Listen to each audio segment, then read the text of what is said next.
자, 여러분 반갑습니다. 지금부터 자동차공학 6주차 세 번째 강의를 시작합니다.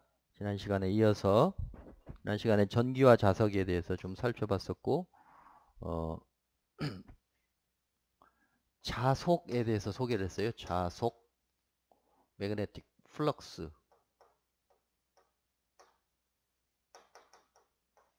이것이 좀 익숙하지 않은 개념일 수 있는데 자속과 자속 밀도, 매그네틱 플럭스, 덴시티.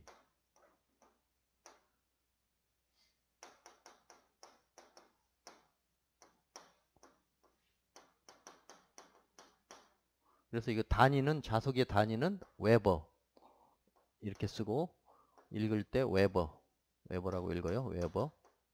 사람 이름이야, 웨버.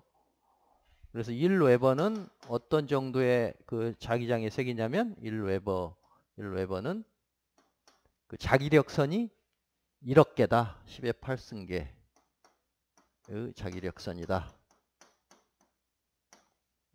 그래서 그 전기에서 전하 1 쿨롱 Q죠. 1 쿨롱이 6.25 곱하기 10의 18승계의 전자다. 전자가 가진 전하량이다. 한 거하고 비견돼요. 자기력선이 1억 개다. 그 다음에 이제 면적당 자기력선이 몇 개냐. 그게 중요하죠. 얼마나 이게 자석이 좋으려면 이 자석 밀도가 커야 되겠지.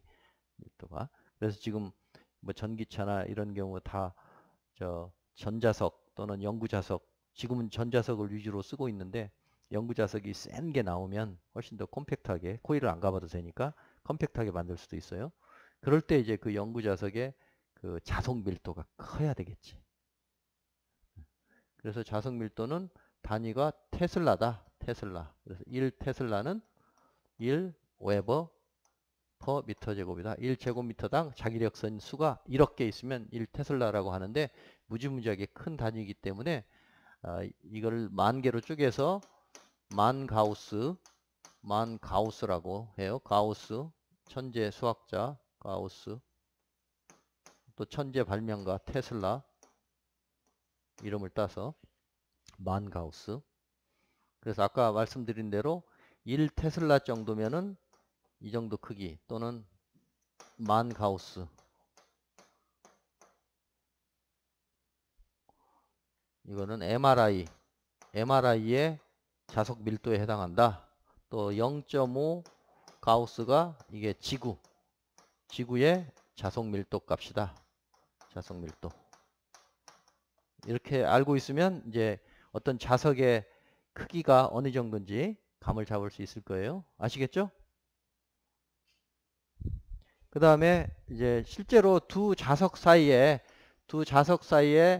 N극 자석은 쪼갤 수 없으니까 항상 NS가 같이 붙어야 되겠지. 그래서 얘 자석을 쪼개도 또 NS, 쪼개도 NS, 아무리 쪼개도 NS이기 때문에 이제 자석이란 그 안에 자석 N극, S극이 합쳐져 있는 분자로 되어 있을 것이다. 자석 분자설이 있어요. 거의 그렇게 생각해서 해석해도 맞아요. 자석 분자설. 왜냐하면 계속 쪼개도 양극이 있으니까 계속 붙어 다니는 거니까. 그래서 자석 분자설. 그래서 결국 이제 예를 들어 철에 결국 이런 그 자기 분자가 있다. 자기 분자. 분자가 있다고 설명하는 거예요. 그래서 여기에다 저 자기장을 걸었어. N극과 뭐 S극을 뭐 걸었어. 그러면은 이 각각들이 이렇게 임의로 돼 있던 것들이 얘에 딱 맞춰서 딱 정렬이 된다. 그게 이제 자화현상이라고 보는 거야. 알겠어요? 자석을 가진 자석 입자들 또는 자석 분자들이 이게 아무렇게나 있었던 것이 철이라면 그게 이 자기장 안에 딱 들어가는 순간 각각이 반응을 해서 이게 다 나란히 이렇게 딱 일렬 정렬이 딱 되면 이제 얘가 자석이 되는 거지. 그쵸? 그렇게 보는 거예요. 그래서 그걸 이제 자기 물질의 자화 현상이라고 불러. 자화 현상. 그런데 그러면 센 자석을 만들기 위해서 여기 이제 계속 그 가해지는 자기장을 센 걸 하면 되겠지. 그러나 한없이 이 자석이 세지는 건 아니에요. 왜냐하면 정렬이 완료되면 더 이상 세게 해봐야 소용없으니까. 그래서 그걸 자기 포화라고 불러요. 자기 포화. 세처레이션 된다. 그래서 자석을 연구 자석 만들 때 이제 자기 포화 넘어가는 거는 뭐 무의미한 거지. 아시겠죠? 그 다음에 이때 이 크기, 쿨링의 법칙이 이 자기 자석에서도 적용이 되는데 그때 힘은 얘가 가진 그 자속량에 따라서 자속의 크기에 곱에 비례하고 거리에 반비례한다. 그 다음에 여기에 K 상수가 있다. 그 알아두고 K 값은 K 값까지 뭐 안 해도 될 것 같은데 나왔으니까 K는 이때 K 값은 K 매그네틱이라고 해서 KM이라고 씁시다. 그러면 이 비례상수 값은 6.33 곱하기 10의 4승 6.33 곱하기 10의 4승 인데 이것은 K는 이렇게 쓸 수도 있어요. 4파이 뮤 제로분의 1 쓸 수 있어. 그래서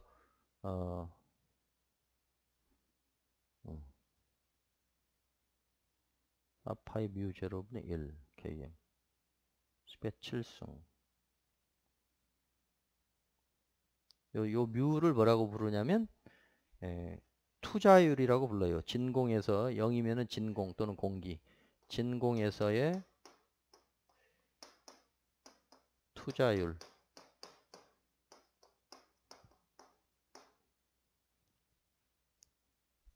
퍼미어빌리티라고 하는데 퍼미어빌리티. 잘 써야 되겠네.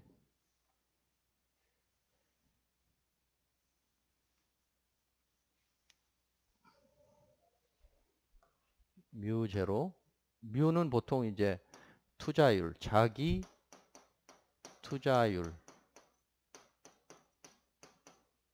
매그네틱 퍼미어빌리티.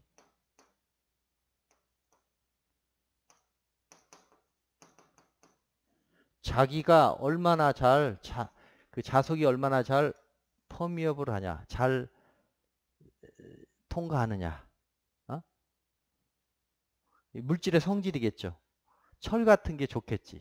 철. 어? 그래서 철심에다가 코일을 감는 이유가 이렇게 철심을 쇳덩어리를 이렇게 만들어 가지고 코일을 이렇게 감아요. 감아. 변압기 같은 게 이제 이런 건데 그래서 여기다가 전류를 이제 흘려보내. 전류를 흘려보내면은 여기 이렇게 흘러가니까 자기력선이 파이가 발생하지.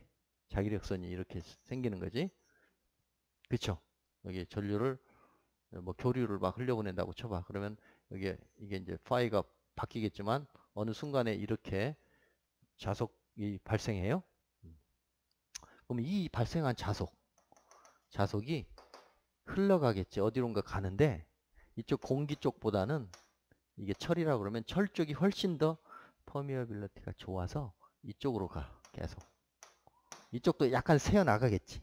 손실이 일어나긴 하는데 계속 이렇게 이, 이 자속이 이렇게 흘러간다고 보면 돼요. 즉 자기력선의 영향이 이 철 쪽으로만 뱅글뱅글 돌아. 공기 쪽으로 약간 로스가 있긴 있지만 그 로스를 철손이라고 하지만 뭐 3%안 된대요. 한 2, 3% 로스가 나오고 한 97% 정도는 이렇게 여기서 발생한 그 자속, 자기의 힘이 쭉 이리 전달돼.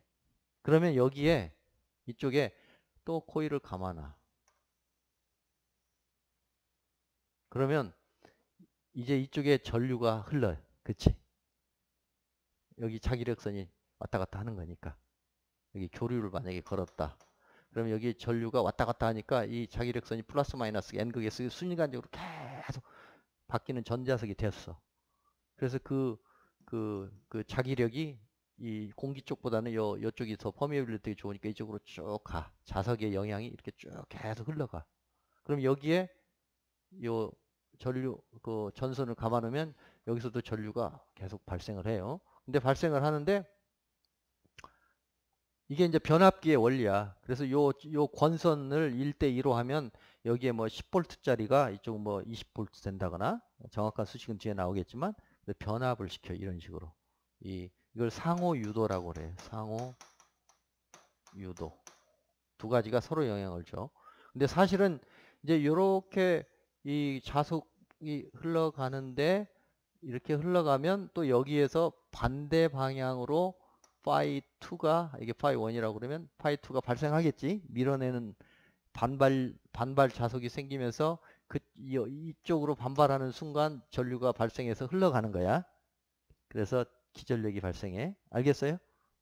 그래서 이게 계속 왔다 갔다 하면 여기서 맞받아 치면서 계속 하니까 여기에 이제 예를 들어 뭐 100V 뭐 100V짜리가 걸려 있으면 여기가 뭐 200V로 승합이 된다거나 이게 설계만 잘하면 또는 반대로 200V를 넣고 100V로 한다거나 변압기로 쓸 수 있어. 변압기 트랜스포머라고 그러죠. 트랜스포머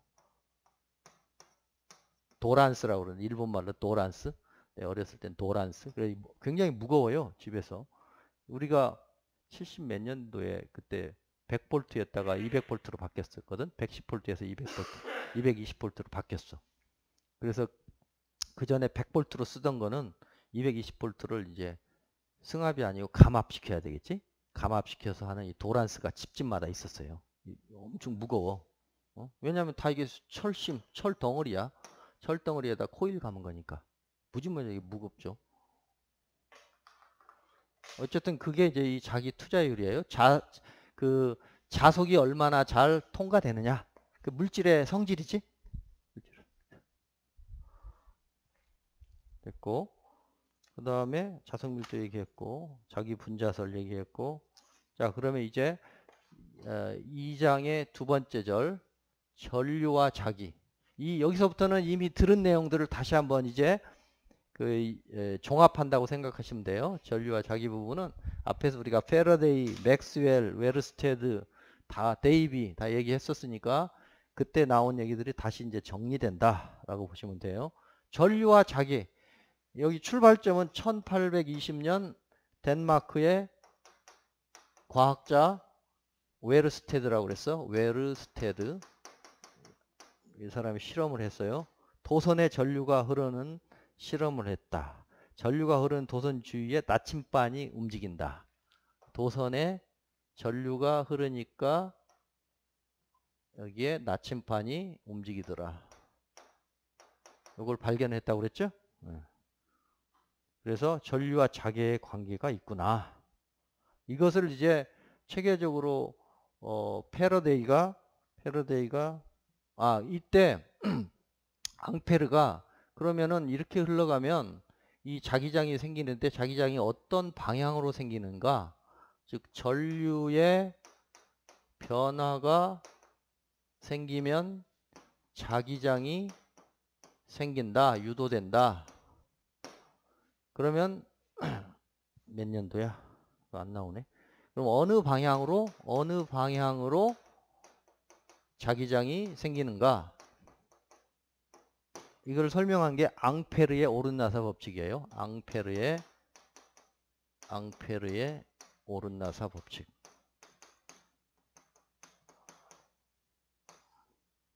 그래서 그걸 적용하면 아까 말씀드린 대로 이쪽으로 지금 전류가 변화하면서 흘러간다고 생각합시다. 변화하면서 시간당 변화하면서 또는 뭐 방향이 바뀐다거나 그럴 때 이제 그 순간 이렇게 오른나사 법칙에 의해서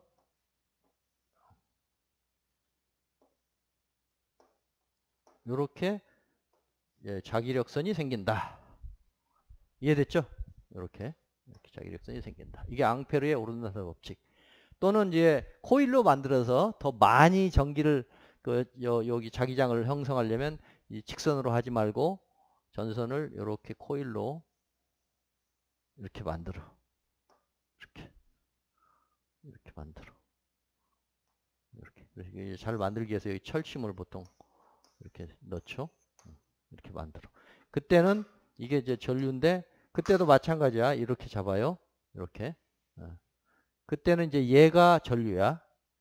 이게 서로 왔다 갔다 해요. 이렇게 잡았을 때는 얘가 전류 방향인데, 얘가 전류 방향인데, 여기서는 얘가 전류 방향이야. 그랬을 때 자기력선은 이쪽. 이게 N극.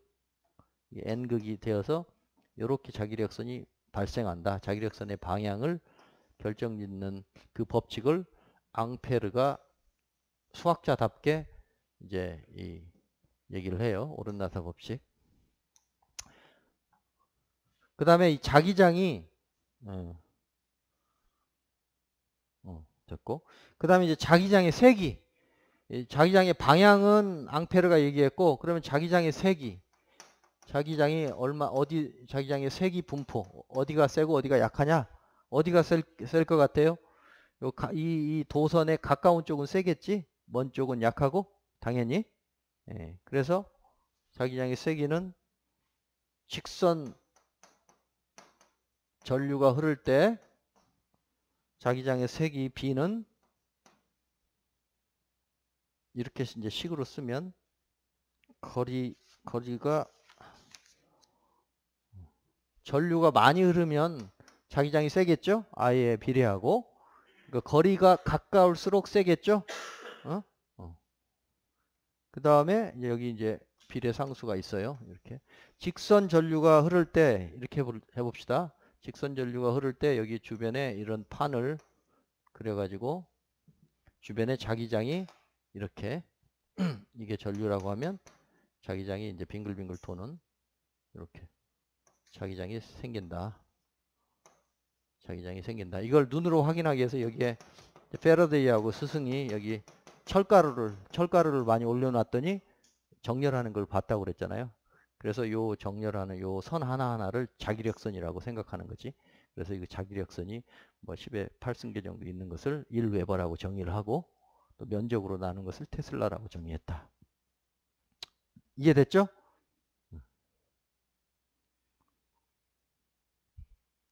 그래서 요 관계. 그리고 이제 이것은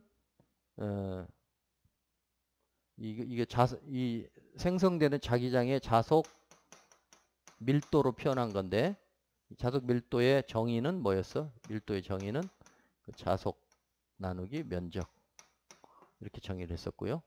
그 자속 밀도는 여기에 전류가 세면 셀수록 단위 시간당 변하는 전류가 세면 셀수록 자기장이 더 자기력선이 많이 생기는 거지. 그 다음에 거리가 짧으면 더 센 자기장 멀어질수록 자기장이 이제 약화되는 거예요. 그래서 자석에 멀리 있으면 좀 상관없는데 너무 가까이 가면은 별로 안 좋죠. 몸에도. 이 방향을 결정짓는 게 앙페르의 오른나사 법칙. 세기를 결정짓는 게 이제 이식. 비오 사바르 법칙이라고도 하는데 뭐 이름까지는 이제 알 것 없고. 자, 그 다음에 이제 재밌는 현상이 이 발전기가 나오게 된 결정적인 현상이 이제 여기서 나와요. 발전기. 뭔가 운동이 나오는. 나란히 직선 도선 두 개를 연결했다고 해봅시다. 직선 도선 두 개를 한번 이렇게 위에서 봤을 때 도선 두 개가 있어. 아까는 하나였는데. 자, 이렇게 해서 한번 전류를 흘려보내봐요. 여기 I1, I2 전류가 이렇게 흘러가. 그러면 어떻게 돼요? 주변에 이게 전류가 시간에 따라서 변한다고 생각합시다. 변하는 전류. 그래야지 주변에 자기장이 생기지. 이렇게 생기니까 이렇게 돌아 나오는 자기장이 생기죠. 이렇게. 이쪽도 똑같이 돌아 나오는 자기장이 생기지. 같은 방향으로 흘려보내면 이렇게.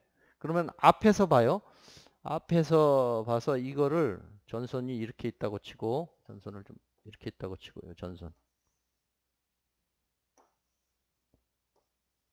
전선에 전류가 들어가는 것을 X라고 합시다. 들어가는 것을 이렇게 들어간다. 나오는 것은 점이라고 합시다. 이게 전기에서 그렇게 약속하나 봐. 그래서 이게 지금 여기서 봤을 때 위에서 봤을 때는 이런데 이쪽에서 봤을 때는 들어가는 거라고 해봐요. 이해됐어요? 이거? 들어가는 거? 약간 옆으로 그려볼까? 이게 전선이 있고 전류가 이렇게 흘러가. 그럼 여기서 보는 거지. 여기서 보면 그거를 이렇게 이쪽으로 간다고 표현하는 거야. 만약에 전류가 이쪽으로 흘러간다. 그럼 여기서 봤을 때 나온다고 표현을 하는 거고. 이해됐어요? 이렇게 했을 때 같은 방향으로 지금 전류가 흘러간다. 그럼 이 단면에서 봤을 때는 들어가고 여기도 들어가지. 나란히 들어가지. 들어가면 전류가 이렇게 들어가는 거니까 이거 봐요. 자기장이 이렇게 이렇게 돌아 나오는 자기장이 생기는 거지. 이해됐어요? 이쪽도 똑같이 돌아 나오는 자기장이 생기는 거예요. 그럼 여기 봐요. 이쪽은 내려가고 있고 이쪽은 올라가고 있어. 이렇게. 그럼 어떨까? 서로 반대 방향으로 가니까 밀어내. 에? 그럼 밀어내는 거예요. 그래서 이것은 서로 같은 방향으로 하면은 밀어낸다. 밀어내면 청력이지, 청력. 청력이 발생해요. 밀어내면. 어?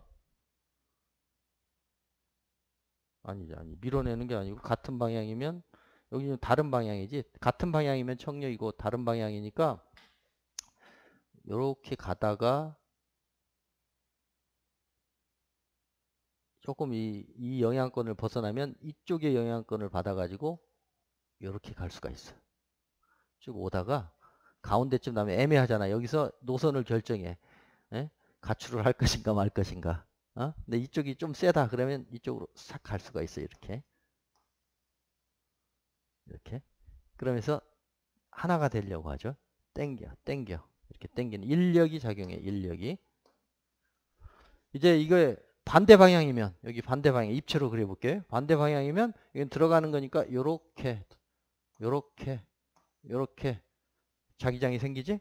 이쪽은 나오는 거니까 이렇게 생기지. 이렇게 생기는 게 아니고 요렇게 생기죠. 이렇게. 그래서 앞에서 봤을 때 이쪽에서는 요렇게 생기고 이쪽에서는 반대로 생기고 이렇게. 그러니까 서로 밀어내요. 서로 이렇게 나란히 가니까 뭐 합쳐질 생각을 안 해. 서로 밀어내. 그래서 서로 밀어내는 청력이 작용된다. 이게 바로 이제 그 모터의 원리에서 이게 나와요. 자, 모터. 자, 이제 모터까지 이제 가네.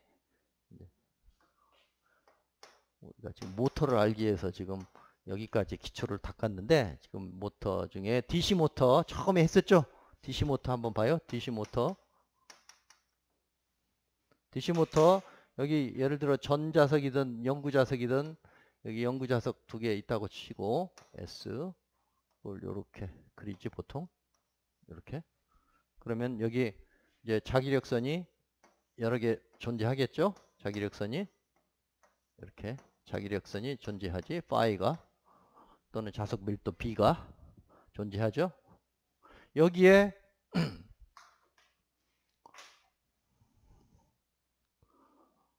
전류를 그때 이렇게 전선을 갖다가 어떻게 했었지?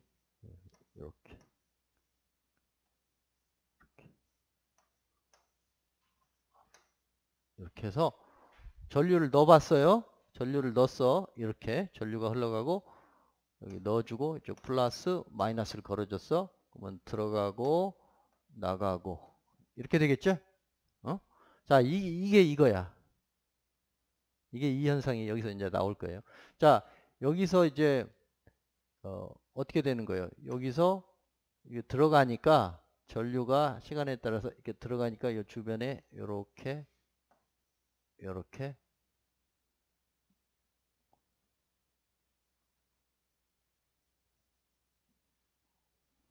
헷갈리네 갑자기. 어떻게 돼요? 지금 저걸 적용하고 싶은데 순간적으로 하나는 들어가고 하나는 나온다. 그러면 뭐가 작용해? 이쪽은 자기력선이 들어간다 그러면 요렇게 작용하죠? 요렇게. 그쵸? 이쪽은 나오니까 반대로 이게 아니고 요렇게 돌죠? 요렇게. 내가 지금 뭘 설명하려고 그러냐면 오리지널 원래 있던 자석 밀도가 이렇게 있는데 거기에 전류가 들어가면서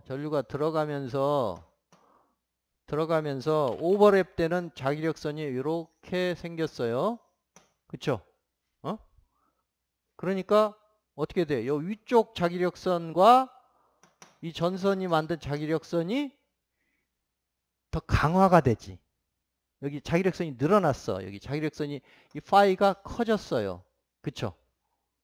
그 다음에 이쪽 돌아 나오는 것 쪽에서는 반대로 돌잖아요. 반대로 도니까 어떻게 돼? 반대로 도니까 요렇게 도는 거지. 어? 그러니까 오리지널 저 자개 이렇게 여기 자기력선이 쭉 있는데 그거와 상쇄하는 방향으로 자기력선이 생기는 거죠. 이쪽은.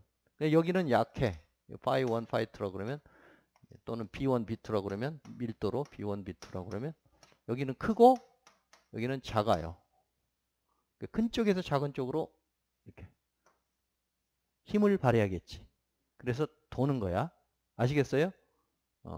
이게 이제 엄밀하게 푸는 그 모터의 그 역학이야. 모터 도는 원리인데 이걸 이제 이렇게 자기력선을 그려가지고 두 개의 자기력선이 겹쳐지는 부분은 강화되니까 밀도가 크고 여기는 반대 방향이니까 약해지면서 밀도가 약해져서 밀도가 큰 쪽에서 작은 쪽으로 즉 자력이 센 쪽에서 작은 쪽으로 힘이 발생해서 돈다. 이게 이제 본질적인 설명이에요. 베르누이 식하고 똑같지. 베르누이 원리랑 똑같아. 속도가 빨라지면 압력차가 생기고 그런 거하고 똑같아. 근데 이거를 이제 이해하기 좋게 어느 방향으로 도느냐를 설명하기 위해서 플레밍이라는 이제 공업 고등학교 선생님이 플레밍의 왼손 법칙. 모터는 왼손 법칙. 발전기는 오른손 법칙. 플레밍의 왼손 법칙. 어느 쪽으로 돌 건지를 이걸로 하라고 그래요. 왼손. 그래서 전자 힘. 이게 전류의 방향. 여기는 전류의 방향에 들어가는 거지. 전류. 자기력은 N극에서 S극으로 이렇게. 그러니까 얘는 밑으로 이렇게 내려가려고 하고 얘는 위로 올라가려고 하는 힘이 발생해요. 그래서 이렇게 돈다. 아시겠죠?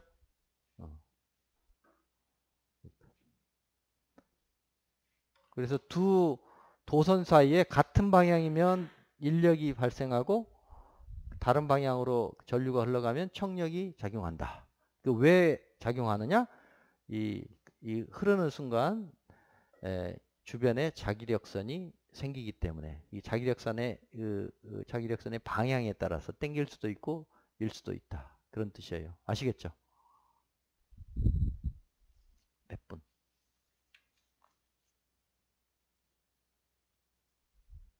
다 됐어? 그럼 오늘은 여기까지 하고 마무리를 지어야 되겠네요. 7주차까지 더 해야 될 것 같아. 7주차. 7주차 또는 뭐 늦으면 8주차까지 더 해야 되니까 오늘 한 내용들을 원래 한 학기 분량으로 이제 해야 되는 걸 제가 거의 반 학기 수준으로 좀 줄이는 거니까 여러분도 그냥 제 강의에만 의존하지 마시고 강의 중에 좀 부족한 것들이 많을 거예요. 그러면 책을 하나 구한다거나 아니면 동영상에 이런 전기전자 그 키워드 치면은 그 유튜브에 좋은 강의가 많이 있어요. 그래서 하나씩 모르는 것들을 찾아가면 좋겠어요. 자석 밀도란 무엇인가? 자석이란 무엇인가? 전하란 무엇인가? 전류란 무엇인가? 직류는 무엇인가? 교류는 무엇인가? 쳐봐요. 그러면 잘 나와 있어. 그런 거에서 여러분들이 주체적으로 좀 정리를 하시기 바랍니다. 제가 따로 이 교과서를 사라고 안 한 이유가 지금 다른 책, 지금 오리지널 그 자동차 책이 있으니까 또 사라고 하면 부담되잖아요. 그 대신 주체적으로 지금 학습하는 시계고 또 시대고 온라인 시대니까 그렇게 했으면 좋겠어요. 아시겠죠? 자, 수고했습니다.